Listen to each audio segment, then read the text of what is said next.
Hello everyone, this is Neha Sharma and welcome to my YouTube channel Chemistry Educator. Start करते हैं हमारा आज का लेक्चर। हमने लास्ट लेक्चर में क्या पढ़ा था? हमने स्टार्ट करा था क्वांटम मैकेनिकल मॉडल। उसमें हमने स्क्रोडिंगर वेव इक्वेशन देखी थी। क्या होती है वो? सिंपली अगर हम देखें तो क्या है? H size equal to E size, है ना? यही होती है जो हम यूजुअली यूज करते हैं। ठीक है, क्लियर? अच्छा, इसके बाद हमने क्या पढ़ा था? हमने क्वांटम नंबर्स के बारे में पढ़ा था, है ना? क्वांटम नंबर्स कौन कौन से होते हैं? First is principal quantum number, second is azimuthal quantum number, third magnetic quantum number and last fourth कौन सा था? Spin quantum number. ठीक है। अच्छा, प्रिंसिपल क्वांटम नंबर में हमें क्या बताया जाता है? प्रिंसिपल क्वांटम नंबर क्या इंफॉर्मेशन देता है? It gives the information about energy and size of shell, है ना? शेल की एनर्जी और साइज के बारे में बताता है। ठीक है। एजिमुथल क्वांटम नंबर क्या बताता है? It gives the information about shape and size of orbital. ठीक है। अच्छा, थर्ड क्या है हमारा? Magnetic quantum number. अच्छा, मैग्नेटिक क्वांटम नंबर क्या बताता है? मैग्नेटिक क्वांटम नंबर क्या बताता है हमें? This gives the orientation. क्या बताता है? Orientation of orbital in space. ठीक है। और लास्ट क्या है? Spin quantum number. Spin quantum number by convention हम क्या लेते हैं? Spin off electron, that is clockwise and anti clockwise. Clear? उसकी दो वैल्यूज होती है, plus half and minus half. Clear? Spin momentum की अगर हम बात करें तो वो कैसे निकालते थे? अच्छा, स्पिन मोमेंटम को हम कैपिटल एस से डिनोट करते हैं। और कैपिटल एस कैसे निकालोगे? S is equal to under root S into S plus one dot H upon 2 pi. ठीक है। कैसे निकालोगे? कैपिटल एस कैसे निकालते हैं? Under root S into S plus one dot H upon 2 pi. ठीक है। और स्पिन मल्टीप्लिसिटी की अगर हम बात करें तो वो कैसे निकालते हैं? 2s plus 1। ठीक है। हाँ, एक है मैग्नेटिक क्वांटम नंबर में जो हम उसको m से डिनोट करते हैं, और m रिप्रेजेंट किसको करता है? नंबर ऑफ ऑर्बिटल को। ठीक है। m is represent the number of orbital present in a subshell. और उसको कैसे निकालोगे? 2l प्लस 1 से। नंबर ऑफ ऑर्बिटल कैसे निकालोगे? 2l प्लस 1 से। अच्छा, m इज कॉन्ट्रीब्यूट, है ना?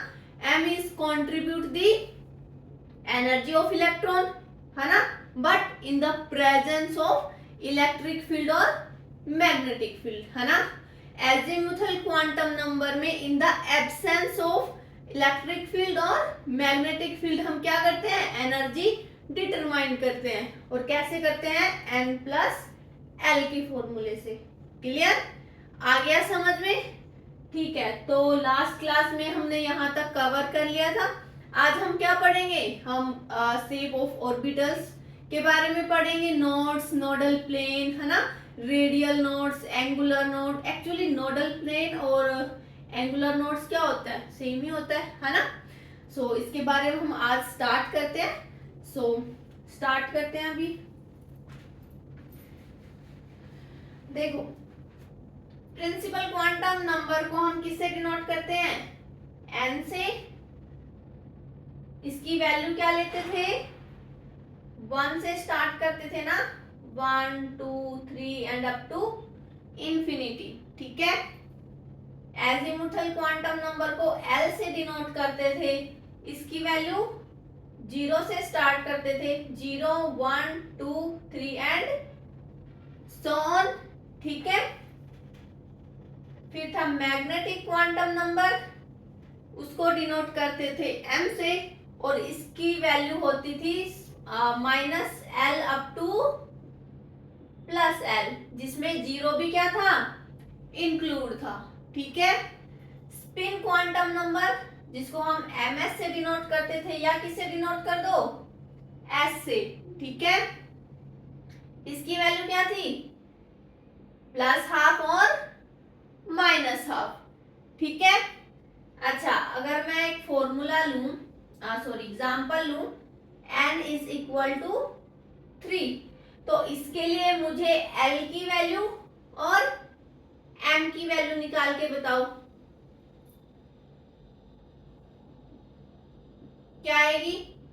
देखो n इज इक्वल टू 3, तो l की वैल्यू कितनी आएगी, 3, कौन कौन सी, 0, 1 और 2, ठीक है। तो यहां फिर m की वैल्यू क्या आएगी बताओ। 0 के केस में देखो l और m, l की वैल्यू अगर 0 है तो m की वैल्यू क्या आएगी, 0, है ना। l की वैल्यू 1 है तो m की वैल्यू कितनी आएगी बताओ, -1, 0 + 1,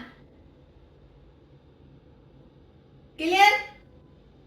आगे समझ कैसे निकालते हैं हम m, 12 + 1 से, है ना, ठीक है। तो वहां के इसकी वैल्यू कितनी आएगी m की, 3, नंबर ऑफ ऑर्बिटल्स कितने आएंगे, 3। अच्छा, अगर l की वैल्यू 2 हुई तो इसके लिए कितनी वैल्यू आएंगी, 5, और कौन कौन सी, -2, -1, 0, +1 एंड +2, क्लियर। चलो next example, you try n is equal to 4, इसके लिए l की वैल्यू निकालो और m की वैल्यू निकालो।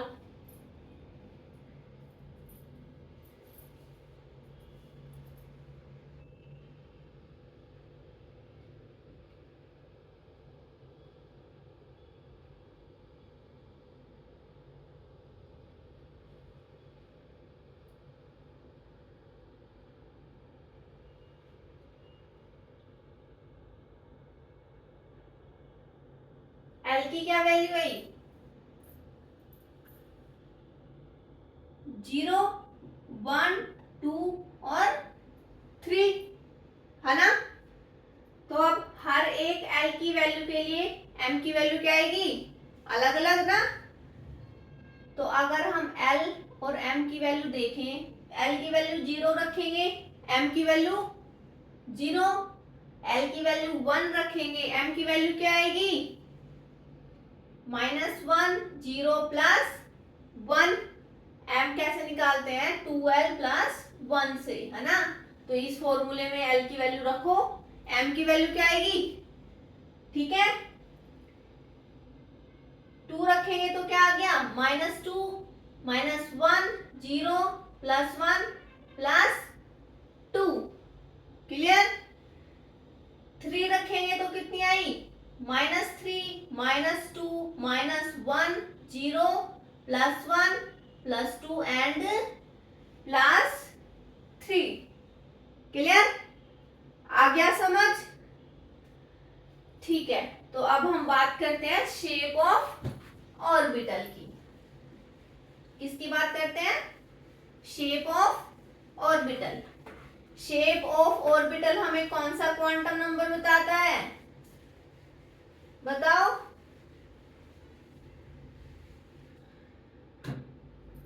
शेप ऑफ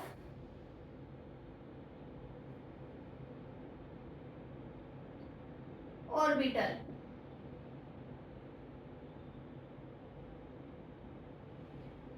कौन सा क्वांटम नंबर बताता है हमें, shape of orbital is always determined by L, means azimuthal quantum number, ठीक है, क्लियर।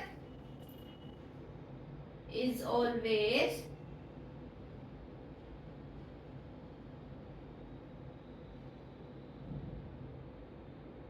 डिटरमाइंड बाय L, ठीक है। L की वैल्यू क्या ली थी हमने, 0, 1, 2, 3 and so up to n minus 1, ठीक है। और यहाँ पे 0 क्या माना था, 0 को हम s बोलते थे, 1 को हम p, 2 को d एंड 3 को f। क्लियर, ठीक है। चलो हम l की वैल्यू को 0 लेते हैं, है ना।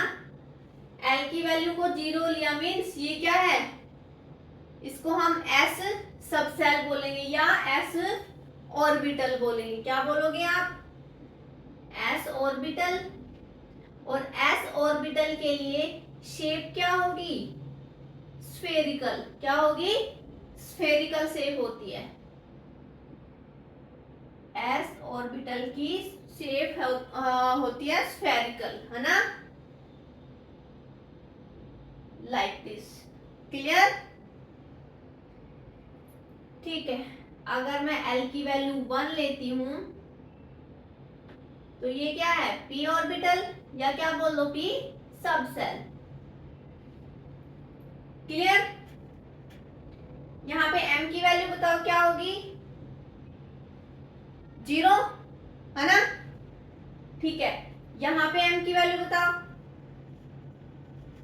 अगर l की वैल्यू 1 है तो m की वैल्यू क्या आएगी, नंबर ऑफ ऑर्बिटल यहाँ पे 3 होंगे, मीन्स कौन कौन से, -1, 0 और +1।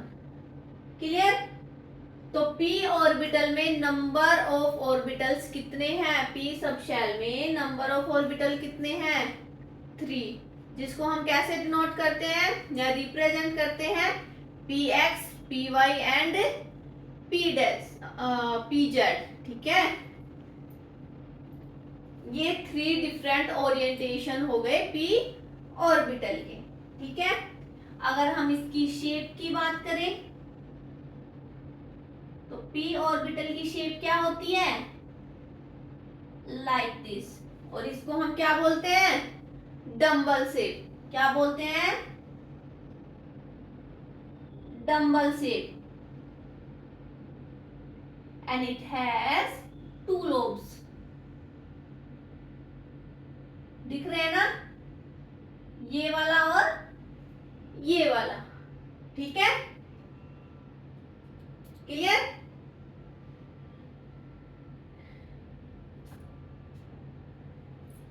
अच्छा। अब मैंने बोला p ऑर्बिटल के 3 नंबर ऑफ ऑर्बिटल्स कितने हैं, 3, px, py एंड pz, है ना। तो हम इनमें से कौन सा px लेंगे, py लेंगे या pz लेंगे। इसमें अगर हम बात करें तो बाई कन्वेंशन हम m इज इक्वल टू 0 कहाँ लेते हैं, z एक्सिस पे लेते हैं, यानी pz की वैल्यू को क्या लेंगे हम, 0, ठीक है। तो अगर हम px की शेप बनाए या स्ट्रक्चर देखो, ये x एक्सिस है, तो यहाँ पे px की स्ट्रक्चर या शेप कैसी आ गई, ठीक है। py का देखे तो y एक्सिस ले लो ऐसे, तो क्या आ गया, ठीक है। And pz z axis. Clear, अगर एक साथ बनाए हम z axis, x axis and y axis, तो कैसे करोगे, देखो px,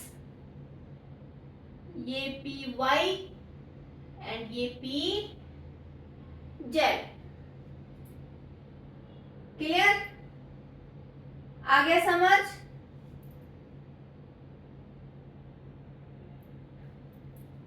यहां लिख लो बाई कन्वेंशन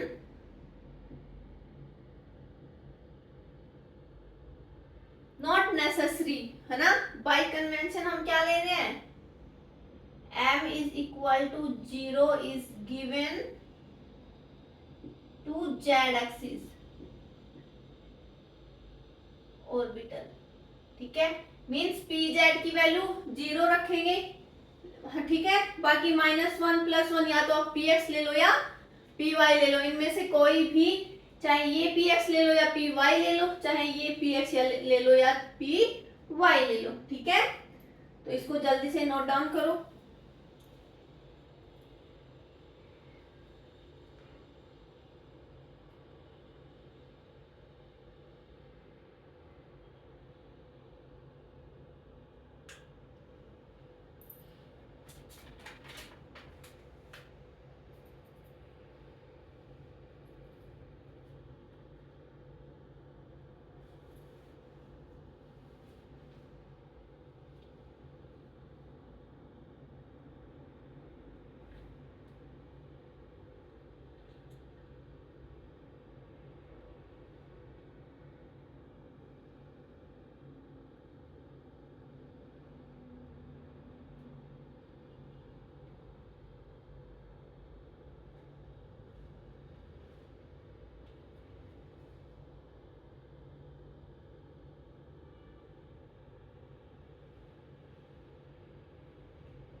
हो गया, चलो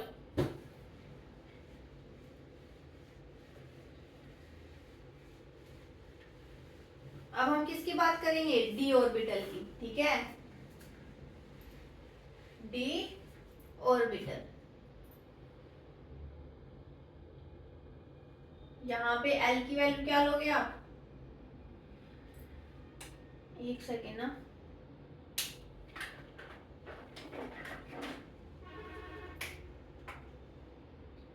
एल इज इक्वल टू 2, ठीक है। ये क्या है, डी ऑर्बिटल,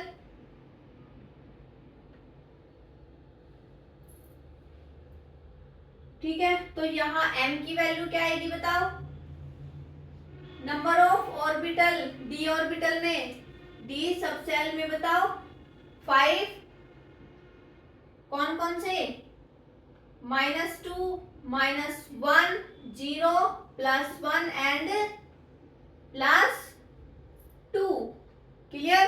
तो जैसे हमने P के लिए 3 ऑर्बिटल्स आए थे तो उनका नाम दिया था Px, Py, Pz, ऐसे ही हम यहाँ क्या करेंगे, D से रिलेटेड डी ऑर्बिटल में यहाँ कितने ऑर्बिटल आ गए, 1, 2, 3, 4 एंड 5। तो इनको कैसे रिप्रेजेंट करोगे, dxy, dyz, dxz, dx² minus y square and dz square, ठीक है। कैसे करोगे, dxy, dyz, dxz, dx² minus y square and dz square, ठीक है। अगर हम डी ऑर्बिटल की शेप की बात करें तो इसकी शेप क्या होती है, डबल डंबल होती है ना, क्या होती है, डबल डंबल शेप होती है, कुछ इस तरह से होती है, ठीक है, क्लियर। तो अगर मैं यहाँ पे लोब्स की बात करूं तो कितने लोब्स हैं, 4 लोब्स हैं, है ना, इट हैज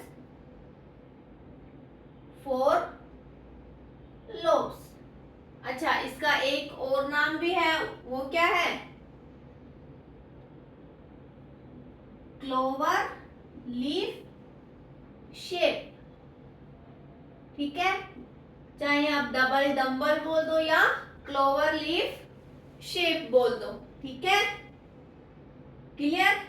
एफ ऑर्बिटल में लोब्स होंगे 8, है ना, पी ऑर्बिटल में 2 लोब्स, डी ऑर्बिटल में 4 लोब्स एंड एफ ऑर्बिटल में 8 लोब्स, क्लियर। चलो, तो डी एक्स वाई के लिए अगर हम बनाए तो देखो एक्स और Y, X axis Y axis कैसे बनेंगे?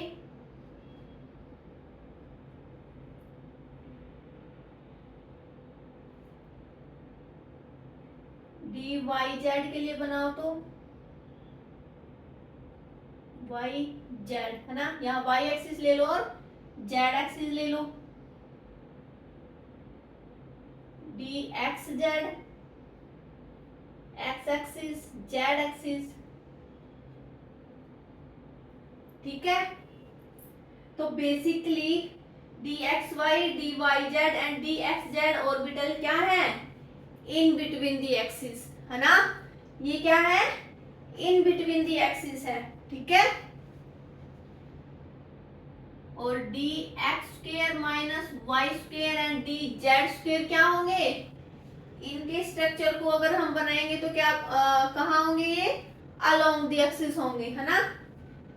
देखो एक्स एक्सिस वाई एक्सिस, तो ये कुछ इस तरह से बनेंगे, ठीक है। ये है D X square minus Y square. और डी जेड स्क्वेयर की अगर हम बात करें, जेड एक्सिस, ठीक है, X axis and Y axis. तो जेड स्क्वेयर के लिए कैसे आएगी स्ट्रक्चर? ये कुछ ऐसे रिंग बनेगी, क्या बनेगी? रिंग।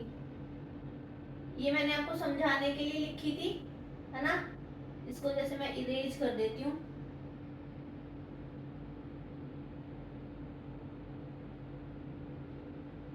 कुछ इस तरह से शेप बनेगी इसकी, ठीक है। डी जेड स्क्वेयर इस तरह से बनेगा, है ना।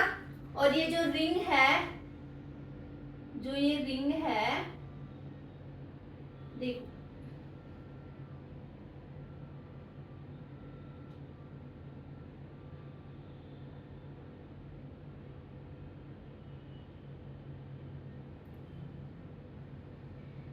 ये रिंग किस में लाई कर रही है? एक्स वाई प्लेन में। किस में लाई कर रही है? एक्स वाई प्लेन में, ठीक है। और ये किस टाइप की स्ट्रक्चर बन गई? ये किस टाइप की शेप है? Doughnut shape, doughnut shape, clear. D X Y, D Y Z और डी एक्स जेड, ये क्या है? इन बिटवीन दी एक्सिस,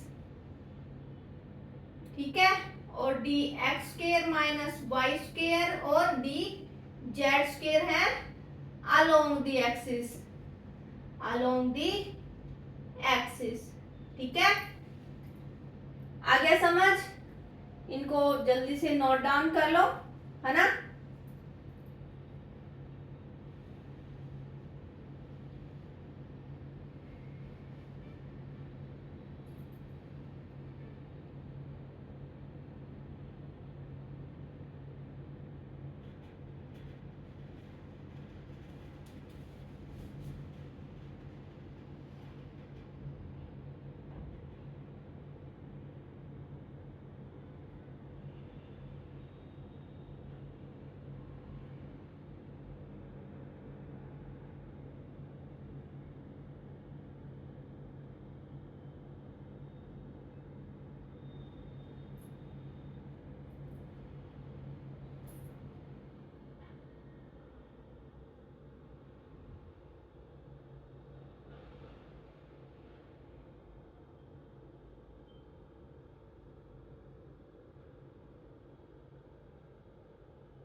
हो गया,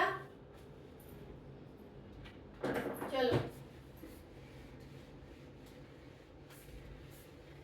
let's move on.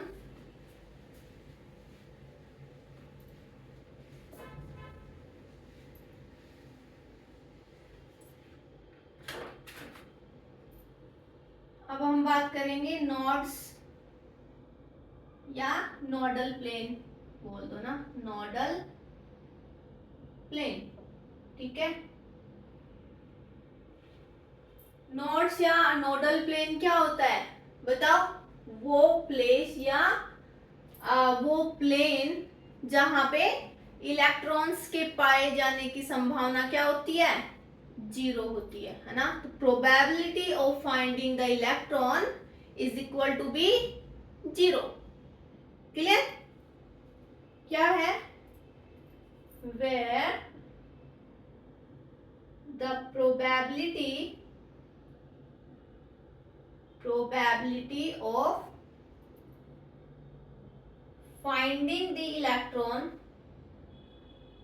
finding an electron is equal to zero. ठीक है, क्लियर? अगर हम एग्जाम्पल की बात करें तो जैसे हम p ऑर्बिटल लेते हैं, in case of p orbital. ठीक है, हम पी एक्स ले लेते हैं ना, ये है एक्स एक्सिस, ये हमारा क्या हो गया? P x. ठीक है, तो देखो ये है हमारा वाई एक्सिस, ये है हमारा जेड एक्सिस। देखो अब मैं बात कर रही हूँ नोडल प्लेन, कौन सा प्लेन होगा या इसमें नोडल प्लेन? पी एक्स के लिए नोडल प्लेन कौन सा होगा बताओ? जिस प्लेन में इलेक्ट्रॉन की पाए जाने की संभावना क्या होती है? जीरो। मतलब इलेक्ट्रॉन्स की जो प्रोबेबिलिटी है finding the electrons is zero.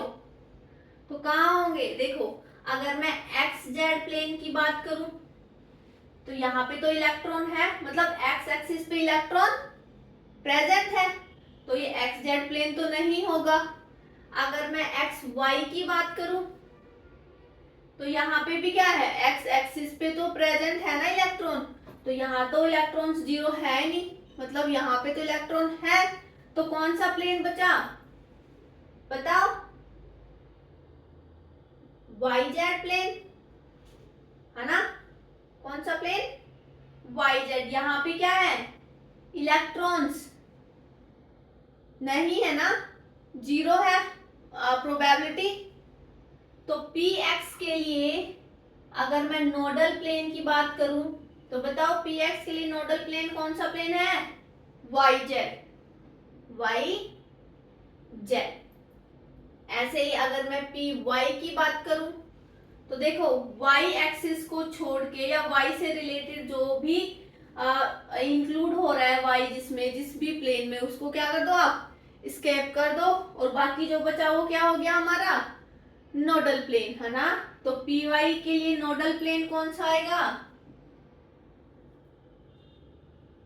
X Z. Clear? And similarly P Z के लिए नोडल प्लेन कौन सा आएगा? X Y. क्लियर? आ गया समझ में? ठीक है, अगर मैं एस ऑर्बिटल की बात करूं तो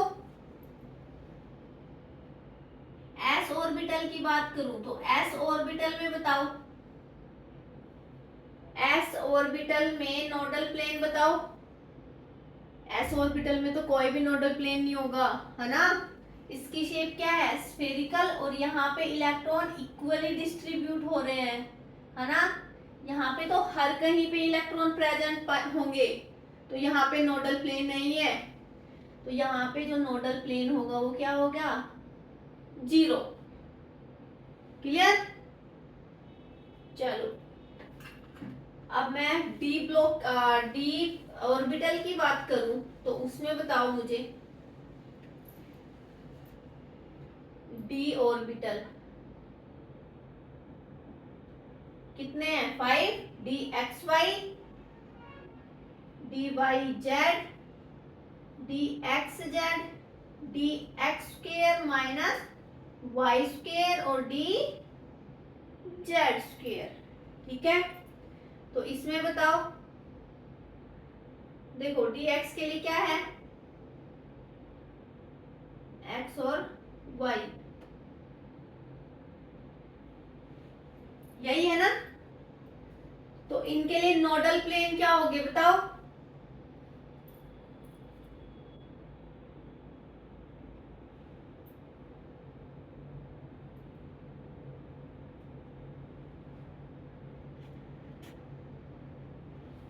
इसमें नोडल प्लेन बताओ कौन कौन से होंगे।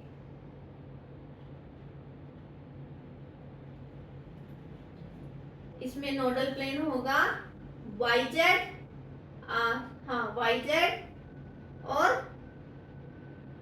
XZ। क्या होगा, YZ और XZ, ठीक है।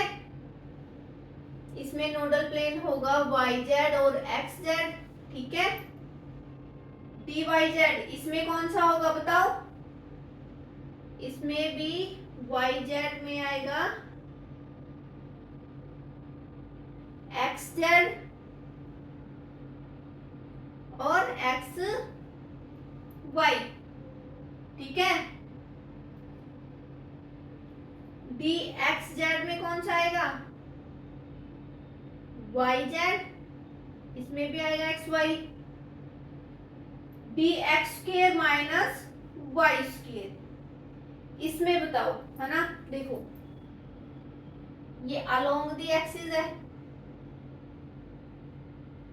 x और y। तो अगर हम इसको 40 डिग्री पे रोटेट कर रहे हैं, 45 डिग्री पे रोटेट करोगे आप इसको, तो क्या होगा। देखो x एक्सिस पे, y एक्सिस पे, इन पे तो इलेक्ट्रॉन प्रेजेंट है, ठीक है।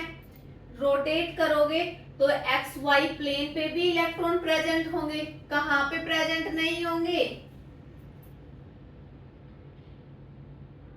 एक्स जेड और वाई जेड पे, ठीक है। तो नोडल प्लेन कितने हो गए, दो, X square minus Y square के लिए। और डी जेड स्क्वायर के लिए क्या होगा, इसका स्ट्रक्चर कैसे था, ऐसे, है ना।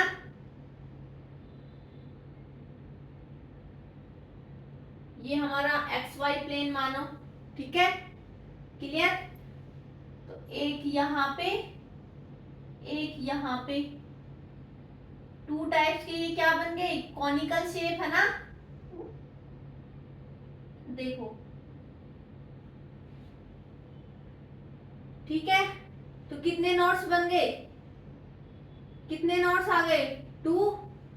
तो डी जेड स्क्वायर में नोट्स होंगे 2, और वो भी कौन से, conical notes, conical notes, clear.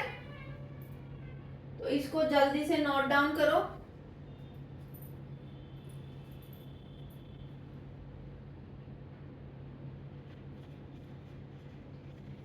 P orbital में एल की वैल्यू 1 थी, है ना। नोडल प्लेन भी क्या आ रहा है, हर एक ऑर्बिटल के लिए 1 1 नोडल प्लेन आ रहा है। डी ऑर्बिटल में क्या आ रहा है, एल की वैल्यू 2। तो हर एक ऑर्बिटल के लिए जो नोडल प्लेन्स हैं वो कितने हैं, 2, है ना। डी एक्स वाई में 2, डी वाई जेड में भी 2, D X Z, D X square minus Y square and D Z square में भी क्या है, 2 नोडल प्लेन्स है। अगर मैं एफ ऑर्बिटल की बात करूं तो हर एक ऑर्बिटल में कितने आएंगे, 3, ठीक है। चलो हो गया।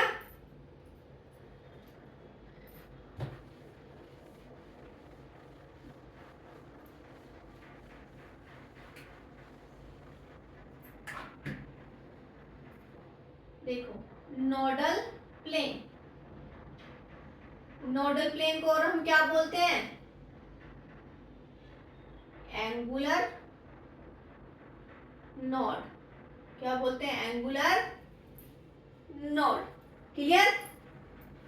जो नोडल प्लेन है, जो इसकी जो शेप है वो है सीट लाइक शेप है, मतलब इस टाइप की होती है ना। ऐसे ही होती है ना, जस्ट लाइक अ सीट, क्लियर। पेपर सीट जो आती है ना, ठीक है। तो अगर मैं s ऑर्बिटल के लिए बात करूं तो यहाँ पे l की वैल्यू कितनी है, 0। ठीक है, जो नोडल प्लेन है वो किससे रिप्रेजेंट करोगे आप, L से, है ना। नोडल प्लेन को L से रिप्रेजेंट करोगे या L से निकालोगे। ठीक है, तो S के लिए L की वैल्यू 0, तो नोडल प्लेन भी क्या आया, 0। मतलब नोडल प्लेन क्या होता है, L, और क्या आ गया, 0।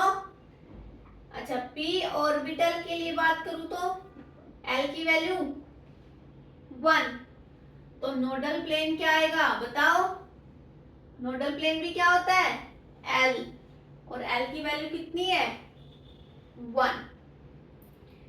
D ऑर्बिटल के लिए L की वैल्यू 2, तो नोडल प्लेन क्या आया, 2। F ऑर्बिटल के लिए बताओ, F ऑर्बिटल L की वैल्यू कितनी है, 3। नोडल प्लेन भी कितना आ गया फिर, 3, है ना। Each orbital has 1 nodal plane. Clear, आ गया समझ। चलो सेकंड क्या है, फर्स्ट है हमारा नोडल प्लेन यानी एंगुलर नोड, सेकंड है हमारा रेडियल नोड। इसको हम और क्या बोल सकते हैं, स्फेरिकल नोड। तब इसके नाम से ही पता है इसकी स्ट्रक्चर कैसी होगी, इस टाइप से, है ना। क्लियर, चलो तो हम इसको कैसे निकालेंगे, रेडियल नोड को Rn से डिनोट करेंगे। ठीक है, और ये इसको निकालेंगे n माइनस एल माइनस 1 से। किससे निकालेंगे, n minus L minus L. ठीक है, क्लियर, तो अब निकालो, देखो फॉर एग्जाम्पल 2s के लिए रेडियल नोड निकालो। कैसे निकालोगे, रेडियल नोड क्या होता है, n माइनस एल माइनस 1। यहाँ पे जो ये n है, ये n क्या है, दिस वैल्यू, n क्या लेंगे हम, दिस वैल्यू। ठीक है, तो n की वैल्यू 2 माइनस s ऑर्बिटल के लिए l की वैल्यू क्या होती है, 0 माइनस 1, तो कितना आया रेडियल नोड, 1। क्लियर, आ गया समझ। चलो फोर पी ले लेते हैं, इसके लिए रेडियल नोड निकालो, n माइनस एल माइनस 1। तो बताओ कितना आया, n की वैल्यू 4 माइनस p ऑर्बिटल के लिए l की वैल्यू कितनी होती है, 1 माइनस 1, कितना आया रेडियल नोड, 2। क्लियर, जल्दी से नोट डाउन करो।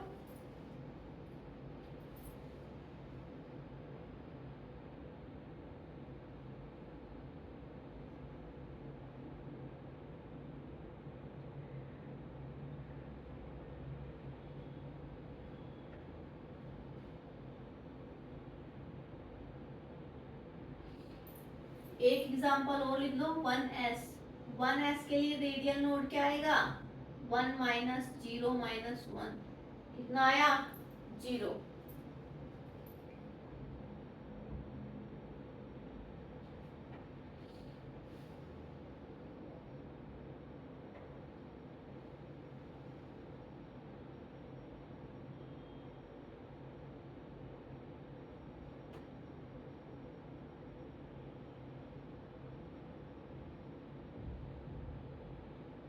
हो गया, देखो अब इनकी शेप की अगर हम बात करें तो जैसे ये दे रखा हमें example 1s and 2s। 1s के लिए रेडियल नोड कितना आया है 0, 2s के लिए कितना आया है 1 और 4p के लिए कितना आया है 2। ठीक है, तो देखो 1s इसमें क्या हो रहा है इक्वली डिस्ट्रीब्यूट हो रहा है इलेक्ट्रॉन, तो यहाँ पे क्या है रेडियल नोड 0। ये भी तो एस ऑर्बिटल है, कौन से सेल सेकंड सेल के लिए। तो इसके लिए कैसे निकालोगे, देखो ये भी एक स्फेरिकल शेप है ना। तो इस एस ऑर्बिटल में ये कोई स्फेयर होगा, स्फेयर सर्किल होगा छोटा सा, है ना। ठीक है,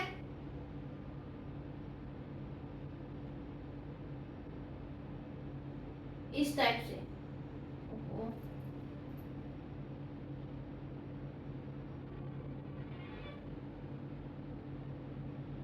यहाँ पे इलेक्ट्रॉन प्रेजेंट होंगे। ठीक है, ये कुछ ऐसी जगह होंगी जहां पे इलेक्ट्रॉन की प्रोबेबिलिटी क्या होगी मिनिमम, मतलब यहाँ पे इलेक्ट्रॉन्स बहुत कम होंगे, है ना। तो ये क्या एक नोड बना, रेडियल नोड, स्फेरिकल शेप है ना, तो ऑब्वियसली कौन सा नोड है रेडियल नोड। तो 2s के लिए इस टाइप की शेप आएगी। और 4p अगर p के लिए बात करें तो यहाँ पे एक नोड, यहाँ पे एक नोड, किस टाइप से, है ना, इस टाइप से होता है। क्लियर, एक स्फेरिकल नोड आता है ना। तो स्ट्रक्चर कैसे दिखती है इस टाइप से। क्लियर है ना, आ गया समझ। ठीक है, नोडल प्लेन, एंगुलर नोड्स पढ़ा, रेडियल नोड पढ़ा। अगर मैं टोटल नोड की बात करूं तो कैसे निकालोगे, total node radial node plus angular node, जिसको हम क्या बोलते हैं, इसको हम क्या बोलते हैं नोडल प्लेन। क्लियर, और हम क्या बोल सकते हैं spherical node plus non spherical node. Radial node को हम स्फेरिकल नोड बोलते हैं, एंगुलर नोड को या तो नोडल प्लेन या फिर नॉन स्फेरिकल नोड। इसकी स्ट्रक्चर या शेप देखी थी, सीट लाइक शेप थी, है ना। क्लियर, तो कैसे निकालोगे,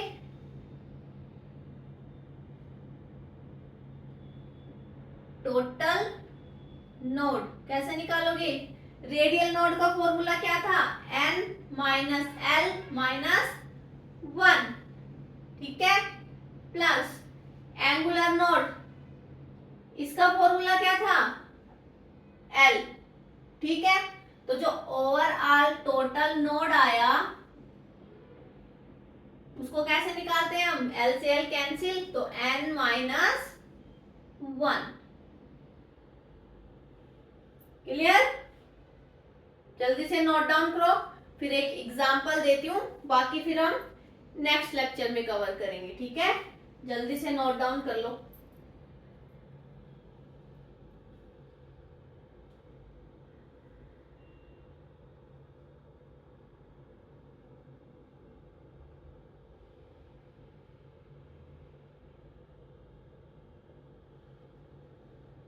हो गया, चलो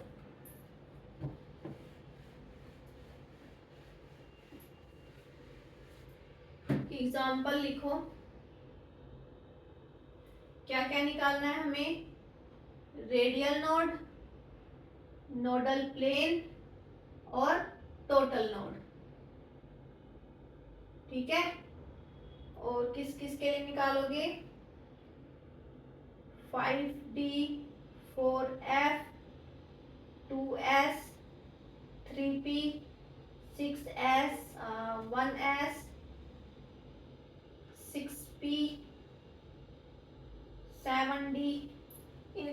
निकाल दो, रेडियल नोड निकालो, एंगुलर नोड निकालो और टोटल नोड निकालो। इनका फॉर्मूला भी मैं लिख देती हूँ ऊपर, n माइनस एल माइनस 1, ये l और ये n माइनस 1।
निकाल ली? देखो कैसे, नोडल प्लेन तो इजीली निकल रहा है डायरेक्टली। देखो L की वैल्यू निकालनी है, D के लिए L की वैल्यू कितनी है 2, F के लिए 3, S के लिए 0, P के लिए कितनी होती है 1, S के लिए 0, S के लिए 0, P के लिए 1 और D के लिए 2। क्लियर? अच्छा, नोड्स निकालो n माइनस 1, तो n कौन सा है 5 4 2 3 6 1 6 7। ठीक है, निकालो 5 माइनस 1 4, यहाँ 4 minus 1 3, 2 minus 1 1, 3 minus 1 2, 6 minus 1 5, 1 minus 1 0, 6 minus 1 5 and 7 minus 1 6। तो ये क्या आ गए हमारे टोटल नोड। तो यहाँ रेडियल नोड निकाल दो, एंड 5 माइनस डी के लिए वैल्यू 2 माइनस 1 कितना आया 5 2 1। 5 डी के लिए 2, 4 एफ के लिए 4 माइनस 3 माइनस 1 कितना आया 0, 2s 2 minus 0 minus 1 1, 3p 3 minus 1 minus 1 1, 6s 6 minus 0 minus 1 5, 1s 1 minus 1 minus 1 minus 0 minus 1 कितना आया 0, 6p 6 minus 1 minus 1 4 and 7d के लिए क्या आएगा 7 माइनस 2। d के लिए l की वैल्यू कितनी होती है 2, तो 7 माइनस 2 माइनस 1 कितना आया 4। Got it? आ गया समझ, है ना?